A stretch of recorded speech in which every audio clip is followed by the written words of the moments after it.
Okay, so in this part, I will show you how to create an array and how to put elements into that array, and also a little bit about how to use classes and so on. So let's begin by creating a new VI.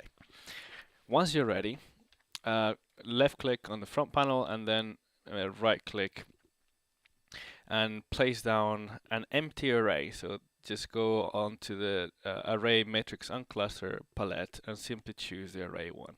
So you can now place that into the front panel.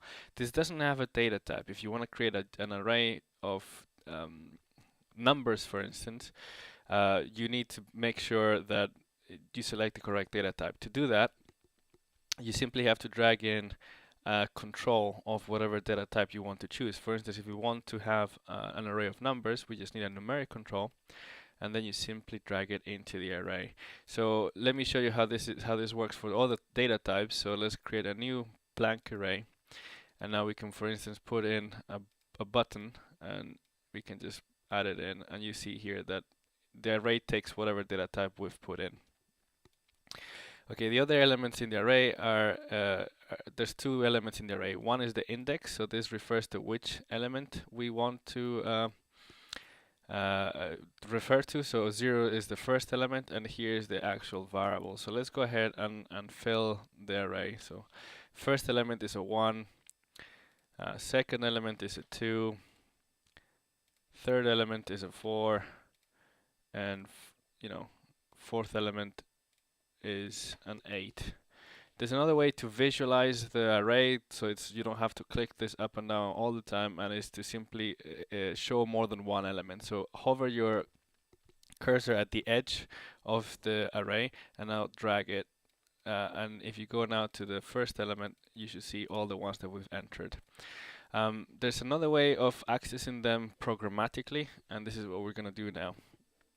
Go over to the block diagram and go right click and go to the array functions palette and place an index array function. So go ahead and place that in the diagram. So now this has two inputs and one output.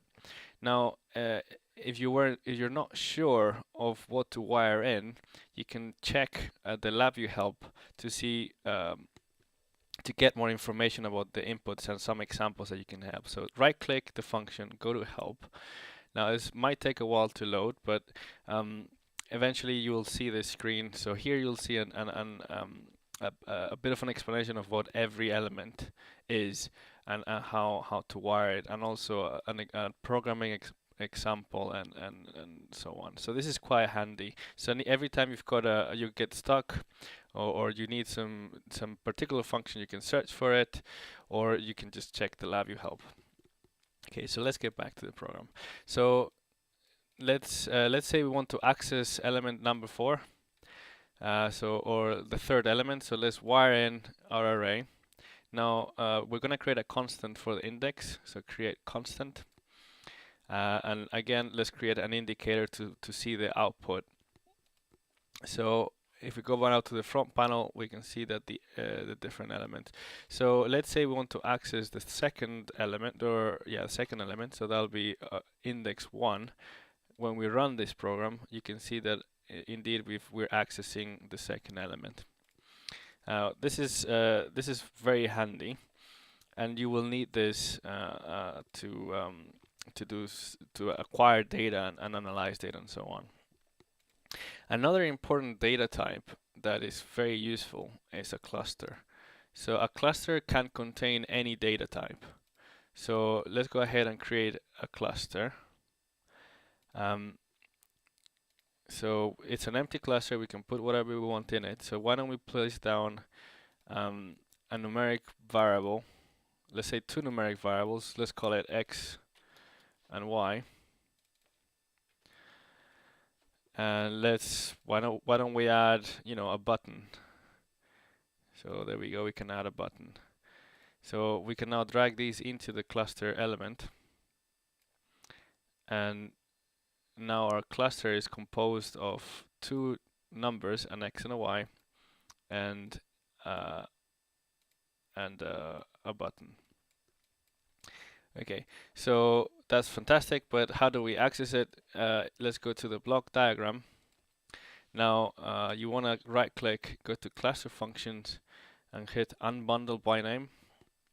So just place that on the block diagram and wire the cluster in, and you can see that we can access the different elements of the cluster. So we can again place some indicators, create indicator, create indicator, create indicator. So we can see the elements of the array. So you'll see it when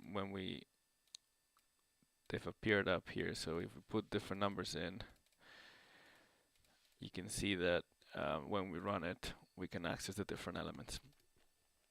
Okay, that's great. Now, one thing you can do is you can create an array of clusters.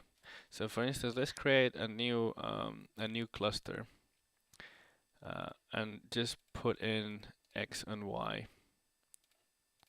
Now, this one is quite handy because this is the simplest way of creating a graph indicator. But we'll get to that in a second. So let's put those into the cluster. Now I can now create an array of clusters by simply generating a blank array and dragging my cluster inside. So now I've generated an array where each element is a cluster. So again, if I wanted to access a particular cluster inside the array, I would need to use the index array function, and as before, you need to use the you need to access each element with a constant, and now we can access the elements within the cluster by using the unbundle by name function. So go ahead and wire that in, and you can see that we can access each element.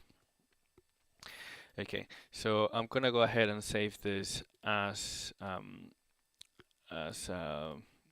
VI, so you can open it. You can download it from Blackboard and open it directly on your computers.